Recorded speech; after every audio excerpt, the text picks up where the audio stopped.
get up to speed. May I clarify on that? Are you saying that right now the plan is to go forward with Gus Wortham staying on golf course? We're putting a term sheet out there, and they have yet to agree to a term sheet. There's negotiation back and forth. We're trying to find if Gus Wortham is going to remain his golf course, I am absolutely clear that it has to be renovated. The city does not have the funds available. We're not going to move it from neighborhood parks to renovate a golf course. Golf courses have to be self-supporting. So there has to be a fundraising plan. There is a group that has formed. There's a previous group, there's a new group that has formed that believes that they can raise the roughly $15 million that would be necessary to restore Gus Wortham to its former glory. What we are negotiating now is how long it would take them to fundraise, what restoration of the golf course means, and I'm also very clear that they pitched this as about saving history. In that case, they need to keep the golf course as much as possible to the historic layout and to redo the clubhouse and so forth in a way that it becomes the center of a neighborhood again.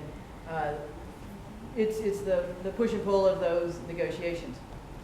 If we fail to come to some sort of an agreement on what is reasonable and a reasonable amount of time to raise that $15 million, it would be my intention to bring forward a proposal for the Botanic Garden. But the first choice right now, in consultation with council members and the district council member, is to allow them the shot at Gus Wortham. We have had conversations with Botanic Garden about Glenbrook as a viable alternative. They clearly think that Gus Wortham, and I think that Gus Wortham is a much better location for Botanic Garden, but we're working through that issue. We've slid about a week, but I really think we're in the final stages of getting everything worked out if we can come to an agreement. Mayor, where does the city of Houston stand on the proposal for a new campus for the police department as well as the municipal courthouse? My understanding is that there was a presentation to committee last week on the progress. It is still the city's intention to create a new police and courts complex, selling the Travis location, and first choice is to build on the existing Reasoner Street location. We did put a bid in on the post office site, mostly so we could be at the table on one of the most critical development locations left in downtown Houston, but also because it is in very close proximity to where we intend to build our police complex.